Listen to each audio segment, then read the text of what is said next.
Hi, Karen Deis here, publisher of Mortgage Currency, and this is the January 2017 Rule and Regulation Update. So as you know, the big news from FHA this month is the decrease in annual MI premiums for loans closed on or after January 27th. So doing the math, $250,000 loan amount, 96.5% loan to value, 4.25% interest rate. The payment is approximately $52 lower, or gives your borrower about a $10,000 increase in buying power. However, the most significant change is in the higher loan amounts.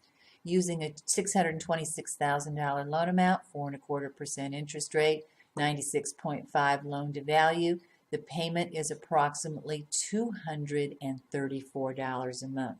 Huge, huge, huge.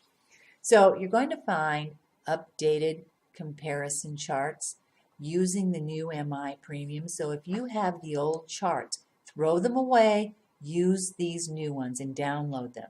So the charts that we've updated on the website are the FHA MI premium chart, the FHA MI historical premium chart going way back to 2008 with all of the ups and downs and changes, the FHA Simple Refinance Worksheet, the Streamline Refinance Worksheet, the Rate and Term Refinance Worksheet, and the Cash Out Refinance Worksheet.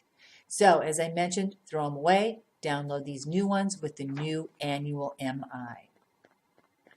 Now, this may be a biggie change to you, or it may not be, but if you're looking to add new underwriters to get approved for FHA DE endorsement, the approval process is changing as of April 1st, 2017. Now, the way it is now is that a person seeking DE underwriting approval underwrites the file, submits it to HUD, they give you a rating, deny it, approve it, and then you close the loan. But starting April 1st, it's underwritten, closed, and then submitted, and if the loan is denied by FHA based on their DE underwriting, you are stuck with the loan. So if you have any staff members that you're thinking of promoting or moving into DE underwriting for FHA, I recommend that you do it now. Okay, so last month, we mentioned that Fannie would be changing income and asset requirements, and it was supposed to go into effect on March 6th. It has been delayed till July 6th. However, some investors have the option to institute it as of the March 6th date. So we recommend that you check with your investors. We will update you on the changes when it gets closer to the July 6th date. So, hey, okay, on to Fannie. So when Fannie changes a rule or updates a rule or implements a rule, you'll find that months afterwards they submit FAQ documents. And these are questions based on what underwriters and lenders have asked. So a couple new ones this month. One, you're going to find 8 new FAQs for the certainty on appraisal value. They're all new, but this is not to be confused with the property inspection waiver FAQ. So one of the questions that was asked was, approximately how many appraisals will receive a 2.5 or lower rating? Fannie answers about 60%, which is really a high number that won't make it through the system. Then the rest of the FAQs cover what you can do if the appraisal has the 2.5% risk rating or lower. Then there are 55 FAQs on Fannie's DU validation service.